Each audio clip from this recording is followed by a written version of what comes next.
Vamos a pautar, señoras y señores, una información que la dimos muy temprano, que ustedes la pudieron advertir, eran parte del menú que ofreció la cadena Teleamazonas, nuestra fraterna, la noche de esta víspera, y que refería a la contribución de la quiteñidad del pueblo de Quito, del distrito metropolitano.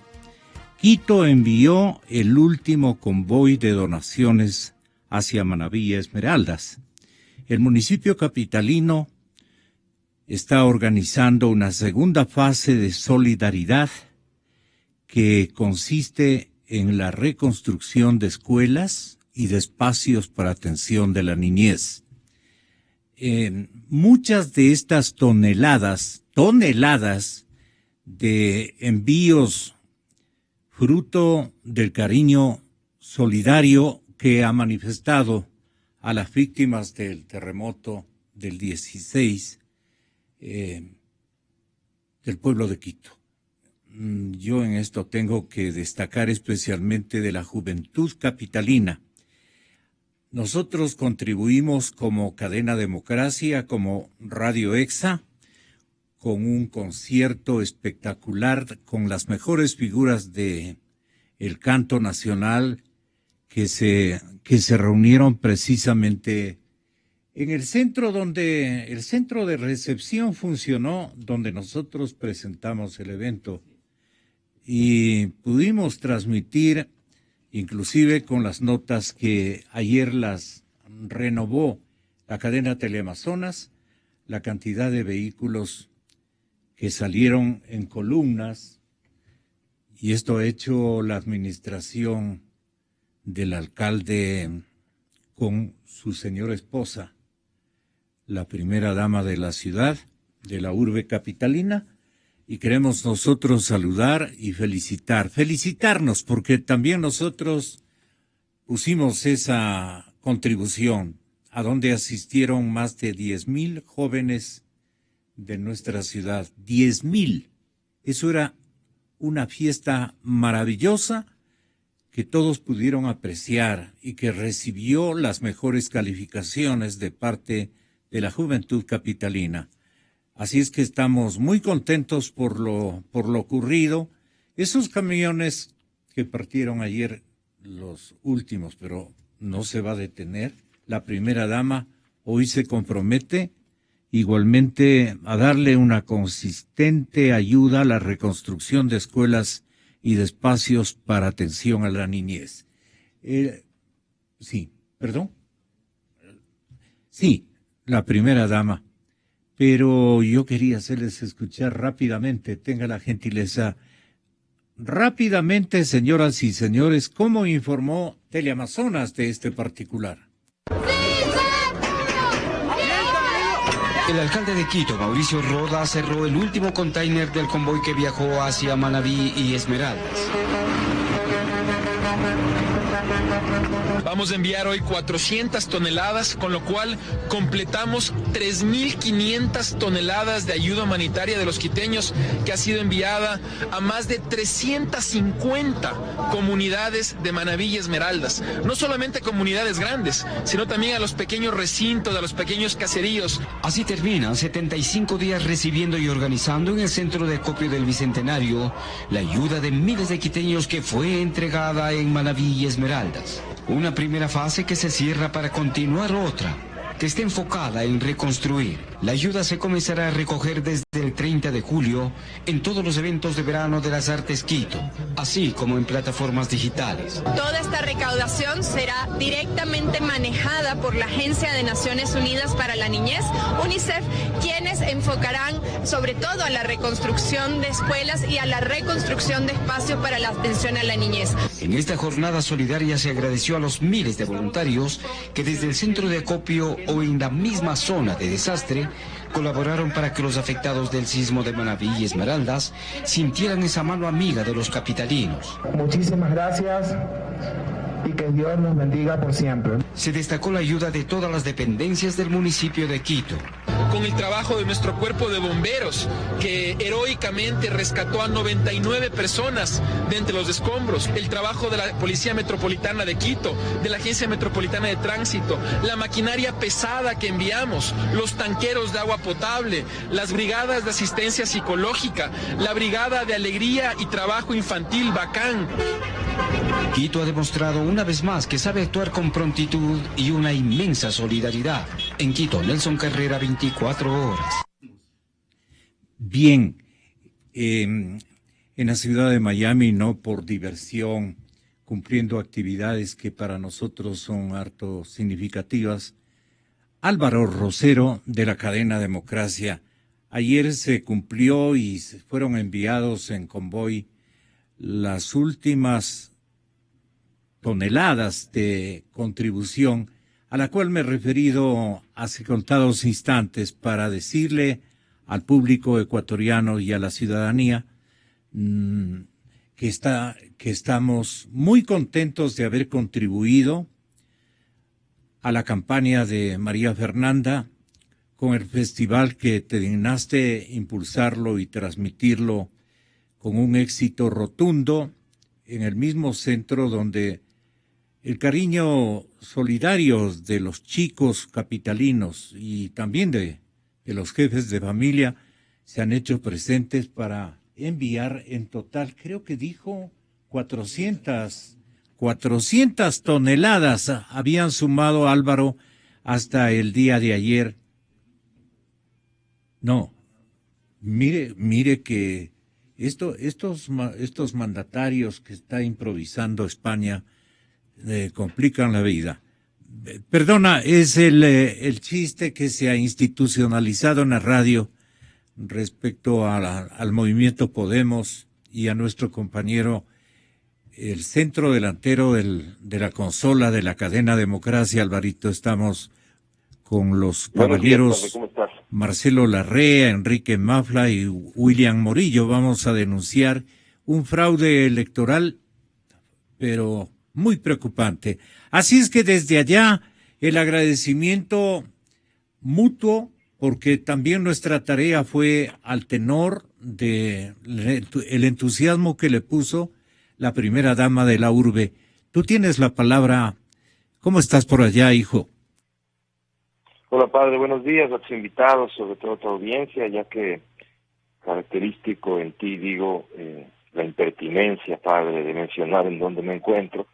Permíteme nada más completar. La verdad es que como fruto de los requerimientos que establecen los concursos de frecuencia, a los cuales también tú como concesionario has tenido que participar, es decir, se han entregado recientemente ya toda la documentación. Como parte de estos requerimientos, en el orden técnico, se establecen puntos específicos y justamente ya estamos trabajando en eso, porque ni siquiera en días, en horas, vamos a contar ya con el 100% de todo lo que constituyen requerimientos de orden técnico para el funcionamiento de estaciones de radio. Hay que decir que si bien la autoridad habla de que proporciona un año de tiempo plazo para que una vez concesionada la frecuencia se cumplan con todos estos requerimientos, en nuestro caso por estar en operación y porque ha sido una costumbre y una constante tuya sobre todo,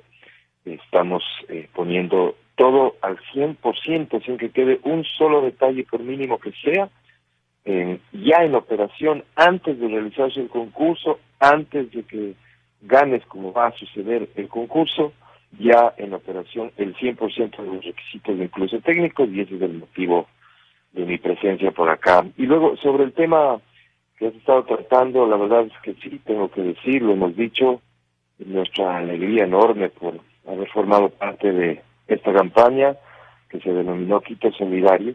Nosotros, como conoce seguramente tu audiencia, cada año hacemos un espectáculo musical, cada año se lleva a cabo el concierto EXA.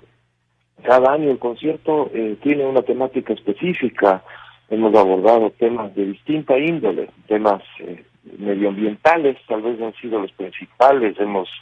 Recuerdo tú, llevado a cabo reciclajes de teléfonos celulares. El año 2013 incluso fuimos capaces de romper un récord Guinness respecto de la cantidad de teléfonos reciclados en función de una misma acción. Entonces, hemos hecho cosas maravillosas a lo largo de estos 10 años de Concierto EXA, pero la de este año creo que por su naturaleza, por lo que significó, por cómo nació, superó por completo todo lo hecho anteriormente. Nos propusimos hacer el concierto, pero esta vez ponerlo a disposición al 100% de lo que podría ser generar ayuda para nuestros hermanos damnificados de la costa. Así que, en efecto, en una alianza maravillosa con Patronato San José y la propia alcaldía, nos propusimos llevar a cabo el concierto y que cada boleto, es decir, que cada persona que ingrese tenga que entregar un kit de ayuda para los damnificados. Este kit contenía aceite de cocina, contenía atún, contenía galletas y contenía fideos.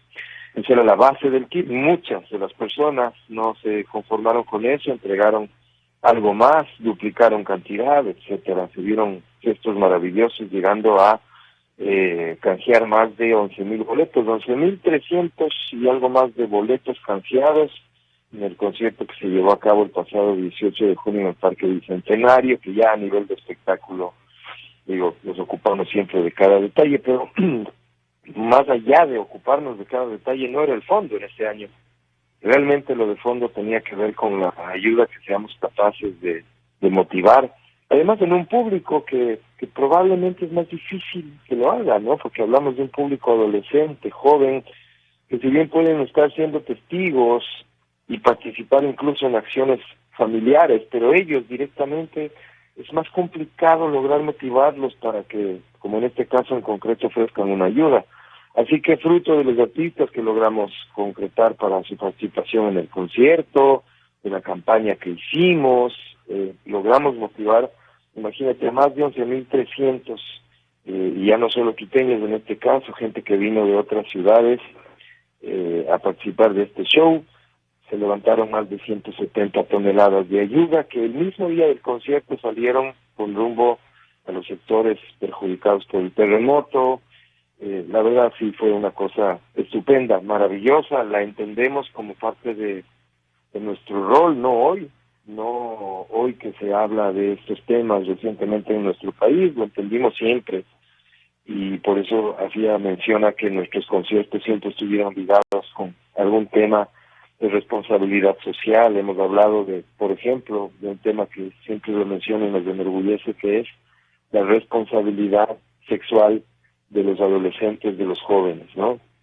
Siendo un país con una tasa tan alta de embarazos adolescentes, siempre también pensamos que era nuestra obligación referirnos al tema, hablar de protección, hablar de afectividad, y eso lo hacemos como una constante en nuestra programación. Eventos han estado específicamente destinados a esto. En fin, sí, terminamos con algo de nostalgia. Ayer un poco a la distancia yo, pero estuvo gente de EXA en este envío del último convoy, con algo de nostalgia porque además hay que reconocer que esto supo unirnos, ¿no? Y agradecidos también con toda la colaboración que recibimos, la apertura de parte del patronato, de la alcaldía, y principalmente de las personas y de los jóvenes, padre, que participaron en esto. Creo que muy orgullosos de lo que hicimos. Podemos decir que el concierto EXA 2016 fue el más importante de nuestra historia.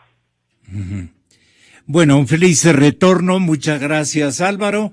Pero a mí me parecía que había que dar un crédito a esta acción que en un 90% en la parte de convocatoria artística, de la promoción que hicimos, pues lo debemos como radio a ti.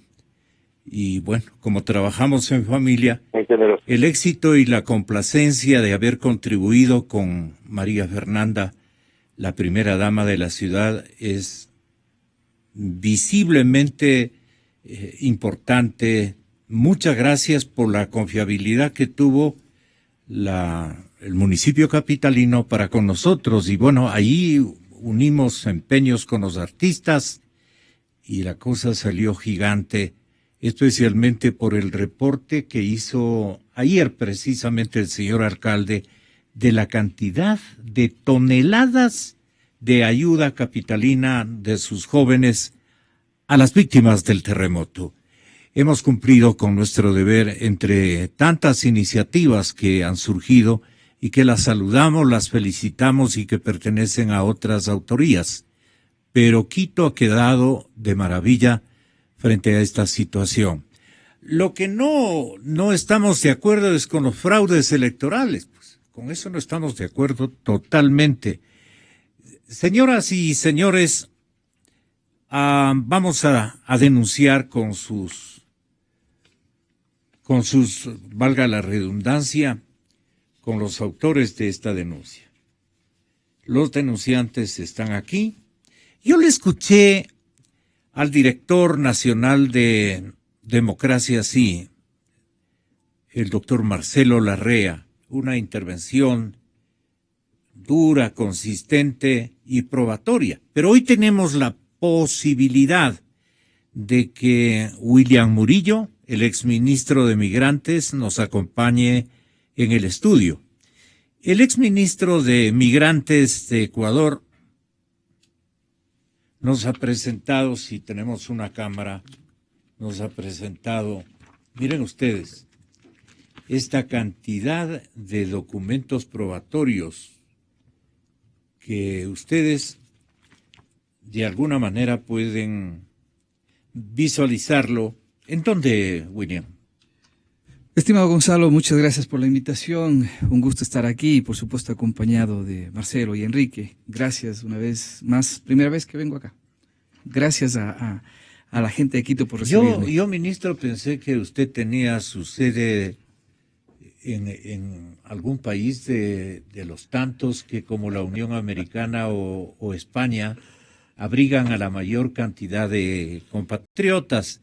Y créame que si yo hubiera conocido, pues mi invitación ya hubiera operado hace rato, Gonzalo, precisamente por este tema. Claro, bueno, Gonzalo, le comento que yo fui ministro de Migrantes por 6 meses en la administración, luego salí, bueno, eso es un asunto político. Lo que queremos mencionar es sobre el asunto sobre el fraude. ¿Por qué los migrantes ecuatorianos han votado cuando no podían? Todo empieza, Gonzalo, y la ciudadanía, todo empieza con un evento tan sencillo. Y le tengo que nombrar a mi madre porque fue con ella con quien nosotros tuvimos el primer incidente. Mi madre vive por más de 20 años en Estados Unidos y efectivamente vino hacia el Ecuador y tenía que hacer unos trámites en el banco. Le piden la cédula, el certificado de votación. Ella no lo tenía. Vamos, yo le acompaño a mi madre hasta el Consejo Nacional Electoral en Cuenca, solicitamos el movimiento migratorio y lo primero que pensábamos, digo, bueno, el movimiento, ¿cuánto es la multa? Porque ella como sigue empadronada en el Ecuador, se paga la multa, a pesar de que ya es una persona adulta. Digo, ¿cuánto es la multa? Dice, no hay multa. Y nos quedamos viendo la cara con mi mamá, ¿cómo que no hay multa? Si no estaba aquí, ya votó. ¿Cómo que ya votó? Vuelve a revisar. Es que le han dado votando. Le han dado votando. Yo me quedé callado. Después de eso yo digo, bueno, aquí algo pasa. Y ese andado votando fue lo primero que encendió la chispa para empezar a averiguar. Y es obvio.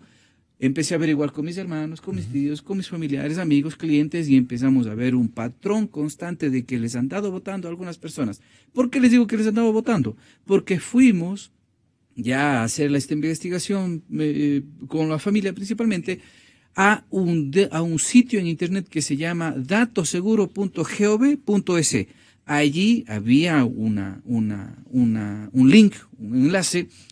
Si me permite, usted iba a Datos Seguro, se iba al enlace servicios, consulta CNE y luego ponía el número de cédula e inmediatamente aparecían los datos. Esos datos, ¿qué constan en esos datos, mi estimado Gonzalo? Consta la cédula, los nombres, el lugar de votación, la parroquia, todo. Certificado de votación, fecha de votación y una palabra clave. ¿Sufragó sí o sufragó no? Y el certificado de votación, si usted me ayuda, ¿qué dice aquí? El número de certificado de votación. 013-0142. Los datos proveídos por datos seguros. Provistos, perdón. Los datos provistos por datoseguro.gov.gov 0113-0142. Imagínese, y dice que sí ha votado.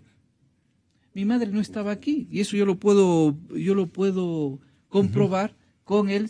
¿Y usted qué hizo cuando ya cayó en cuenta? Bueno, empezamos a averiguar, empezamos a buscar y nos dimos cuenta de ¿No que es fruto de también algún resentimiento de su parte, William, con el gobierno? No, yo creo que esto supera resentimientos. Porque estos documentos, todo esto, más lo que usted debe tener, ratifican que la intencionalidad de ubicar más o menos cuántos votos en favor de los candidatos oficialistas han sido Gonzalo, yo no puedo decir a nombre. Es que yo no puedo decir si fue a nombre. Cantidades. Sí, pero yo no puedo decir si fue instrumentado hacia votos oficialistas, porque no sabemos. La realidad es de que esta es la primera parte. ¿A quién benefició el fraude entonces? Esta es la primera parte, Gonzalo, si me permite, de los ecuatorianos que están empadronados en el país y que estaban fuera, que son millones, porque hay muchísimos ecuatorianos que no están empadronados. La segunda parte, y en donde he puesto toda esta denuncia y he pedido ayuda aquí a los líderes nacionales de distintas organizaciones políticas. 14. Que vean que yo no estoy solo, pues aquí estamos hablando de que no me afecta solo a mí, afecta a todos los partidos políticos, claro, pero sobre todo afecta a los ciudadanos que les han dado votando. El segundo tema es con los ecuatorianos empadronados en el extranjero. Existen 358.831 empadronados ecuatorianos que pueden votar en el extranjero, pero pueden votar en las elecciones nacionales. ¿Para quién? Presidente, vicepresidente, asambleístas nacionales, por los migrantes y Parlamento andino. Los migrantes empadronados no pueden votar por prefectos, por alcaldes, por concejales o juntas parroquiales. Pero los datos de datos seguro dice que sí han votado. Allí es donde nosotros decimos que hay fraude. ¿Cómo hacemos esto? No es que está direccionado, ni es que estoy buscando resentimientos, ni estoy buscando venganzas políticas. No, esto se trata de derechos ciudadanos. Yo he venido defendiendo a los migrantes, no solamente en esto, en los desaparecidos. He venido defendiendo en el tema de la OGC, he venido defendiendo sobre el tema del TPS, hemos venido hablando sobre el tema de la movilidad humana, de la ley de movilidad humana que nos lo hacen. He venido hablando del tema de los migrantes de hace mucho tiempo. Cogimos una muestra, y como usted sabe, usted es un periodista de muchos años. Para hacer ¿cómo averiguamos la intención de voto de un candidato, por ejemplo? Hacemos la encuesta. 1.500, 2.000, 3.000 personas que salen y dicen, sí, quiero votar por fulano, y la encuestadora dice, muy bien, voy, de acuerdo a la encuesta, el fulano de tal tiene X cantidad de intención de voto o no. Uh-huh. Nosotros no hicimos 1.000 o 2.000, nosotros conseguimos 5.683 casos documentados, Gonzalo. De esos 5.683 casos, 5.230 les han dado votando ecuatorianos que nos están mirando. He puesto en el Twitter para que nos vean en señal internacional por YouTube que ustedes tienen señal. 5.230 que les han dado votando y 453 que no, han votado que no. Eso demuestra es un 92%. ¿Por qué digo? Porque hacemos una proyección como se hace en las encuestas. Yo no soy un encuestador, pero así funciona. Del padrón electoral nacional existirían 330.124 migrantes que habrían votado. Inaceptable, pues, inaceptable. Personajes como ¿quién? Mire, personajes como Renato Ibarra, jugador de la... A ver, no le veo. Perdón, ahí está. Renato Ibarra. El periodista Galo Arellano, que tiene un programa en Ecuador TV y por supuesto es un periodista muy conocido en Estados Unidos, en Univisión, le han dado votando. A nuestro amigo periodista exiliado Emilio Palacio, está empadronado en Miami, dice que han dado votando. A Jefferson Montero, que está empadronado en Valencia, le han dado votando. Y aquí están los datos de ellos. Mire, Montero, Jefferson, empadronado en España con número de certificado de votación, ¿sufragó? Sí. Sí ha sufragado. ¿Cómo puede ser posible entonces que el señor presidente del Consejo Nacional Electoral diga que no han sufragado? Ayer el señor presidente, en la entrevista que tuve en Teleamazonas, sacó unos documentos y dice que mi madre no ha firmado y que ese es el único prueba de que no ha firmado y que no hay prueba, no hay fraude. Perfecto. Entonces que el señor Pozo las autoridades del CNE nos compadre.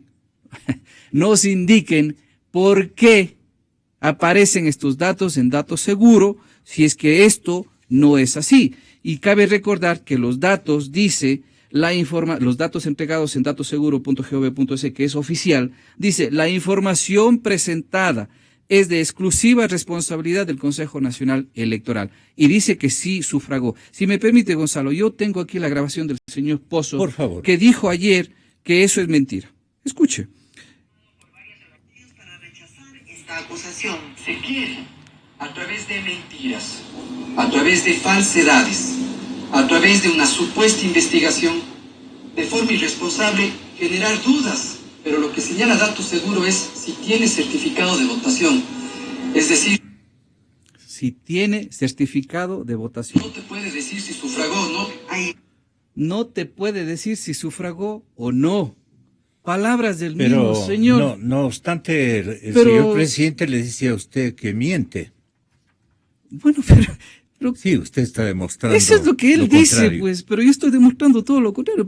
El señor Pozo, en vez de decir que yo miento, lo que debió haber hecho es una invitación. A ver, venga, señor Murillo, vengan organizaciones políticas, aquí está toda la transparencia.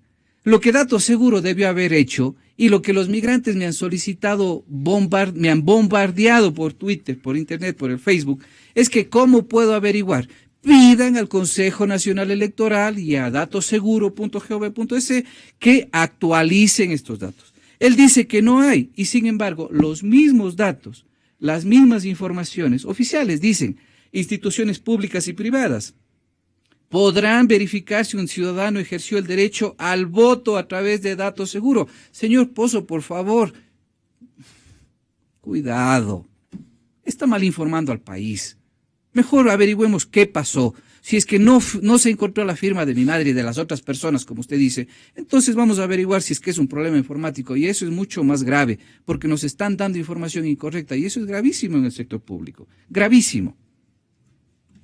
Gracias, William. Le molesto si es que la ocasión demanda que usted haga algún tipo de esclarecimiento, pero quiero pasar con el doctor Marcelo Larrea. ¿Qué les animó y a cuántos movimientos y partidos políticos indagar también esta denuncia y llegar a conclusiones que usted puede exhibirlas a partir de este momento, Marcelo? Gracias, Gonzalo. Para mí siempre es un honor estar en Exa FM y con usted en particular, distinguido colega. Fundamentalmente, el Acuerdo Nacional por la Transparencia Electoral agrupa a todas las organizaciones políticas del país independientemente de sus posiciones ideológicas. No es un movimiento, no es un acuerdo de carácter electoral para participar en las elecciones. Ahí están distintas organizaciones, está Pachacuti, está Creo, está el Partido Social Cristiano, está Unidad Popular, está Sociedad Patriótica, está la Izquierda Democrática, está Avanza, está Democracia Sí. En general, todas las organizaciones políticas del país que se comprometieron a trabajar porque se respete éticamente el derecho de los ciudadanos a sufragar, porque las elecciones sean transparentes, porque gane quien gane en las elecciones del 17, la voluntad soberana del pueblo sea protegida y los resultados no sean distorsionados, porque el proceso electoral obedezca en realidad a los electores ecuatorianos y no a la voluntad del Consejo Nacional Electoral o a cualquier tipo de acción que intervenga mutilando el derecho legítimo de los ecuatorianos de expresarse. Por lo tanto, hay un acuerdo ético para proteger el voto de los ciudadanos. Además, en un contexto político tan complejo en el país, nos exige que el próximo gobierno goce de plena legitimidad, independientemente de quién sea electo. Supongamos que es reelecto el correísmo en las elecciones del 17. Si no hay transparencia electoral, los ciudadanos ecuatorianos no vamos a querer que eso haya ocurrido. Por lo tanto, esta es una tarea fundamental con el conjunto del país. Gane quien gane las elecciones, el propósito es que los resultados correspondan, como lo he subrayado, a la voluntad Entonces, popular. ¿qué van a exigir ustedes? Hemos realizado algunas exigencias y en el contexto de estas hemos encontrado la denuncia y la investigación seria realizada por William Murillo. ¿Usted podría describirle al experto en estos asuntos informáticos para que él convalide o nos explique igualmente en qué consistió esto que hemos comenzado ya a llamarle un fraude? Antes de que Enrique haga una referencia técnica sobre esto, yo quisiera subrayar que es lamentable la participación del presidente del CNE, iniciando una campaña punitiva en contra de William Murillo y de quienes hemos exigido el pleno esclarecimiento de esta denuncia. Yo dije en forma categórica en la rueda de prensa del día miércoles que si el CNE no es capaz de esclarecer esta denuncia, no será capaz de garantizar la transparencia electoral de las elecciones del 17 y en consecuencia debería renunciar. Pero esperamos que esclarezca la denuncia en primer lugar. ¿Por qué? Porque la Constitución de la República establece claramente que los migrantes que viven en el exterior tienen derecho para votar para presidente, vicepresidente, asambleístas nacionales, asambleístas del exterior, pero no en las elecciones locales. Y ocurre que han votado más de 300,000 ciudadanos empadronados en el exterior en las elecciones locales. La ley orgánica electoral y de organizaciones políticas del Código de la Democracia establece que es responsabilidad del CNE la elaboración del padrón electoral de los ecuatorianos residentes en el exterior. Y por lo tanto el CNE tenía la responsabilidad de haberlos retirado del padrón electoral en el país y lo que ha hecho es, por el contrario, introducirlos para que alguien les dé votando. Esto es establecido en el mismo Código de la Democracia expresamente como una causal de nulidad de las elecciones. Específicamente el artículo 143 del Código de la Democracia dice: se declarará la nulidad de las votaciones en los siguientes casos. Numeral 3. Si se comprobare suplantación, alteración o falsificación del registro electoral o de las actas de instalación o de escrutinio. Aquí es un caso clarísimo que denuncia la alteración del registro electoral. Y en consecuencia ocurre que las elecciones locales del año 2014 serían nulas. No podemos avanzar en el proceso electoral del 17 con elementos de nulidad tan pesados como estos. Pero en lugar de que el presidente del CNE, en ejercicio de sus responsabilidades de garantizar la transparencia electoral de las elecciones del 17, responda con seriedad la denuncia y esclarezca el tema y permita que la ciudadanía conozca la realidad, lo que ha hecho es iniciar una campaña de carácter persecutorio. En lugar de esclarecer la denuncia, la lógica es la persecución al denunciante, lo cual revela un nivel de encubrimiento de la gravedad de la denuncia realizada y crea más dudas todavía sobre las operaciones del Consejo Nacional Electoral y sobre su capacidad de garantizar a los ciudadanos ecuatorianos transparencia en el proceso del 17. Y si el experto nos ayuda, ¿qué características puede tener? ¿Es una tentativa de fraude o es un fraude consumado? ¿Cómo se puede entrar a una auditoría o indagación o que el propio organismo electoral debería ser el auspiciante fundamental para comprobar si en realidad el mentiroso es el señor presidente del Consejo Electoral o William? Porque uno de los dos debe estar mintiendo. ¿Cómo usted, ingeniero Mafla, determinaría aquello? Buenos días. El hecho cierto es que existía una base de datos de exclusiva responsabilidad del CNE, como lo informaba en el sitio web Datos Seguro, que servía para que los ciudadanos puedan verificar si votaron o no. Esta base de datos fue desactivada, repito que es de exclusiva responsabilidad del CNE, toda esta información no es de Datos Seguro. Datos Seguro simplemente permitía realizar las consultas. Y la dieron de baja el día que salió a la luz este problema, ¿no? Y lo primero que yo pediría para que los ciudadanos podamos ejercer este derecho es de que vuelva a restituir este enlace para que los ciudadanos, todos los ciudadanos que viven aquí, que viven en el extranjero, puedan consultar directamente esta base de datos. Y ya sobre la auditoría, yo creo que es hora de que los ciudadanos igualmente y todos los actores, ¿no?, políticos, electorales, los medios de comunicación, las universidades, exijamos al CNE una verdadera transparencia. ¿no? El presidente del CNE dice que por primera vez están haciendo una auditoría. Eso no es verdad. Eso no es verdad. En el 2013 y en el 2014 también dijeron que estaban haciendo planes integrales de auditoría. Claro que después tuvieron que pedir disculpas a los ciudadanos porque tales auditorías no habían sido auditorías.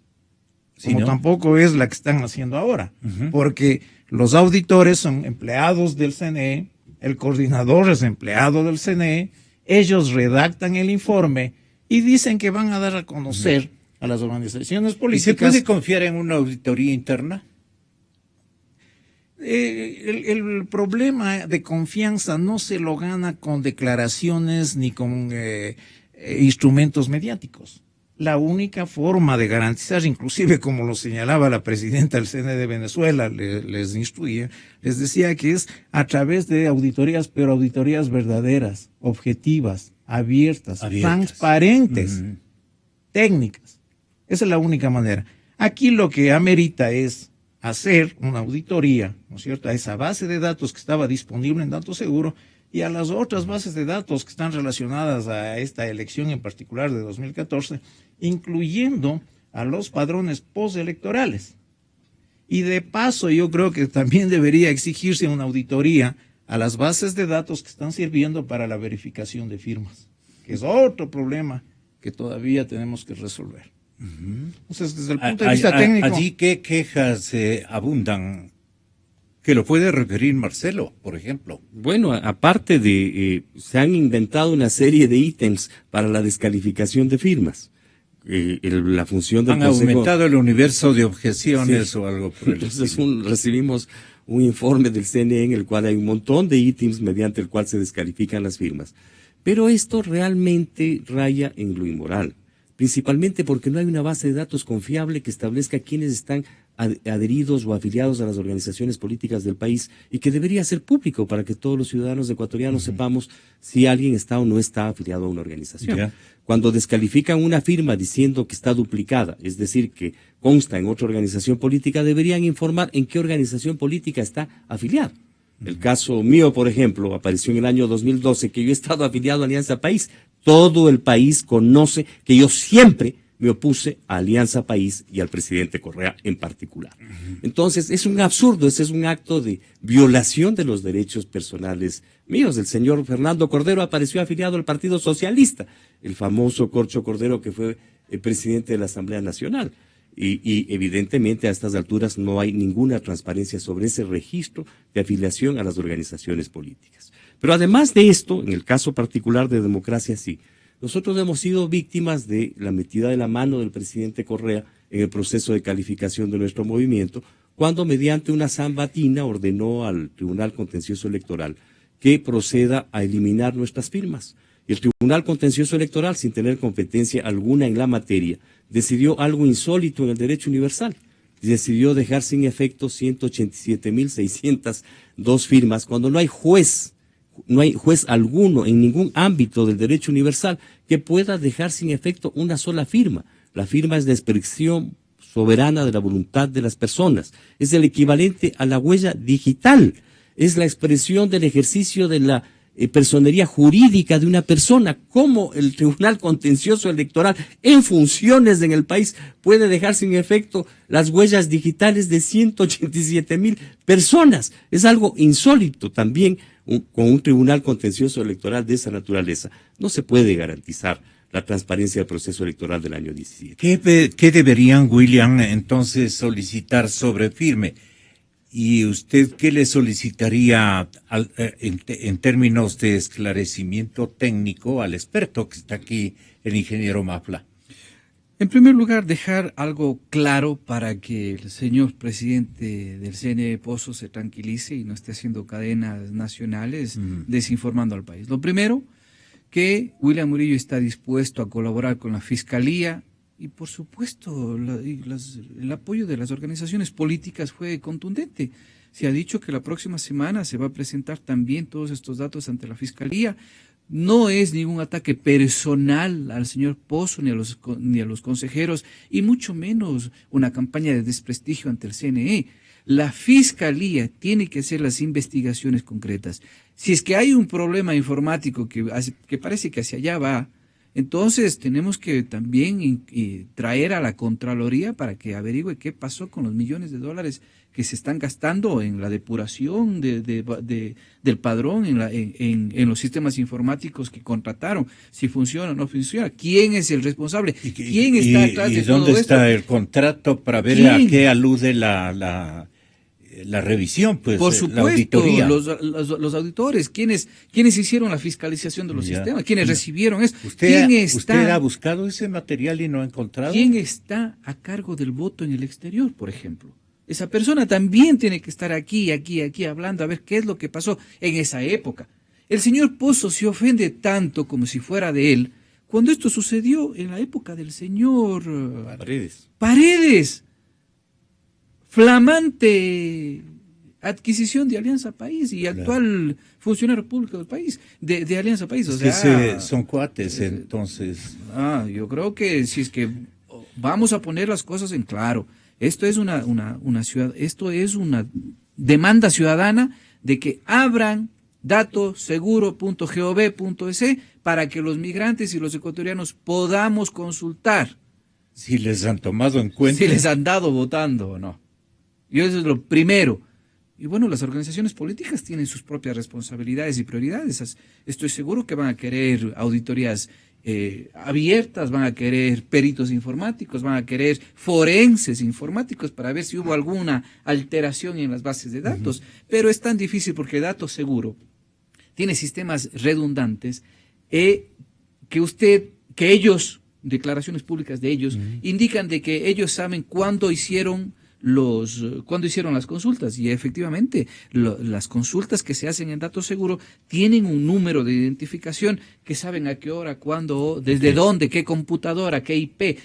Es difícil de que yo les haya mentido porque ellos saben desde dónde se hacían las consultas. Ingeniero Mafla, lo último, ¿qué debería en concreto pedirse desde el lado de los que tienen derecho de hacerlo? Son los partidos políticos que son de alguna manera los protagonistas y los participantes, los que pueden salir perjudicados o aventajados. Óigaseme bien, porque también pueden haber aventajados, pues de hecho, el fraude sirve para algo, pues. La intencionalidad, no sé, en la experiencia de Pablo que nos pueda asesorar con la experiencia española, ¿no? Tenga la bondad, ingeniero Mafla. Nuevamente, ¿no? Yo creo que lo más básico y que debería hacer el CNE este mismo instante, que yo lo pedí hace 4 semanas cuando estuvo aquí el presidente, el doctor Pozo, rehabilite ese link, ese enlace, para que todos los ciudadanos podamos acceder. Y luego, obviamente, ¿no? Yo entiendo que la Fiscalía investigará realizando los análisis forenses correspondientes en informática, pero espero que ¿Qué tiempo hace que le colapsaron a ese link? Yo desconozco. En marzo. Fue en marzo. Sí, fue en marzo. La denuncia de los muertos votantes. Ese día lo sacaron, ¿no?, de internet, lo sacaron de la web, y yo le pedí, porque estuvo aquí el presidente Bush, me llamó, y el pedido que le hice y que vuelvo a hacerlo es que vuelva a poner eso a disposición de los ciudadanos, porque es información además que nos pertenece.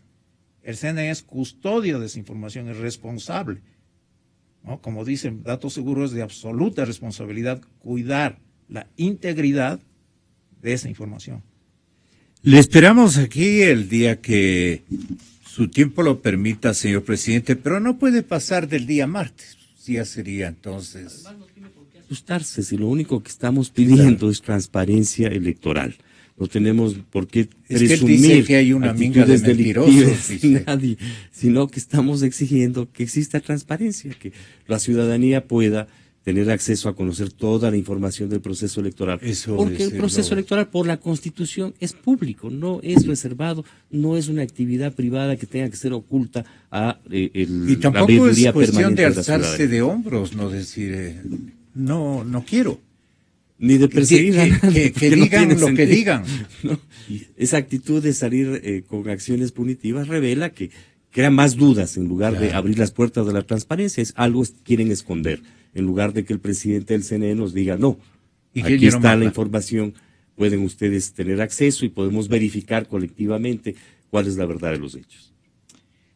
Simplemente quisiera citar un par de frases aquí de José Saramago en su libro Ensayos sobre la lucidez, que parece retratar a las autoridades electorales. Póngale atención, de todo el mundo. No, en la primera página dice, un presidente, incluso el de un común colegio electoral como este, deberá guiarse en todas las situaciones por el más estricto sentido de independencia, o dicho con otras palabras, guardar las apariencias. Y otra, finalmente, ¿no? Deseaba actuar como un buen vocal, agradar a su presidente, y siendo esta la primera vez que había sido llamado para estas funciones, quería ser apreciado por la rapidez y la eficacia en los servicios que tuviese que prestar. Con tiempo y experiencia, quién sabe, alguna vez llegaría el día en que también él presidiera un colegio electoral. Vuelos más altos que este cruzan el cielo de la providencia y a nadie se asombra. Muy bien, ingeniero. Bien traído a colación aquello. Bueno, compadres, que tenga, yo digo compadres por alguna cosa que vi en una lista de Twitter. Habría que también de una vez, ¿no? Claro, informarnos. Tenemos derecho también. Sí. Y hay más. ¿Así? Esto es solamente el comienzo. El comienzo. Yo realmente espero que... ¿Es inconfiable este Consejo Electoral? Genera muchas dudas. No hay la transparencia que dicen. Si ellos quisieran transparencia, estuvieran ya haciendo ¿No hubieran público. hecho un tribunal de 5-0? No hubieran hecho un tribunal de 5-0, no tuviéramos que estar rogando por información pública que es nuestra, no tuviéramos que estar mendigando para que nos den la información. Yo creo que hay bastantes cuestiones políticas que realmente yo no quiero involucrarme ahí porque yo no pertenezco a ningún movimiento ni partido político nacional. Yo lo estoy haciendo esto como ciudadano, buscando una respuesta para ver si le hicieron votar a mi madre, a amigos, a familiares, ¿qué más estarán haciendo? ¿Qué más estarán haciendo? En lugar de presentar ese documento que prueba que estuvo en el padrón electoral la señora madre de William, y que hay una contradicción entre que no votó y el dato seguro en el cual se emitió el certificado de votación, que incrimina y acusa al Consejo Nacional Electoral. El presidente del CNE debe actuar con mayor ponderación, procelosamente, y contribuir a que la ciudadanía ponga los ojos en el CNE para que todas sus actuaciones sean transparentes. Eso es lo único que le pedimos al presidente del CNE. Al fiscal habrá que pedirle que investigue quiénes son los autores, cómplices. ¿Y cuándo lo van a hacer? El petitorio al señor fiscal. Esa es una decisión colectiva del Acuerdo Nacional por la Transparencia Electoral. Los abogados que están trabajando con nosotros en eso están preparando el escrito correspondiente. No es responsabilidad del acuerdo, es responsabilidad del fiscal. Ya la denuncia es de dominio público. Le vamos a dar elementos adicionales de juicio al fiscal para que inicie las acciones. Qué bueno que hayan vigilantes de este proceso en el que dudamos muchísimos y de ámbitos igualmente muy enormes. Así es que es mejor que ustedes mismos se transparenten. Entonces, hasta el día lunes, Dios mediante, me despido. Vuelvo y repito, mis queridos compadres, feliz fin de semana. Conocí en este país llevar alegrías y dolor.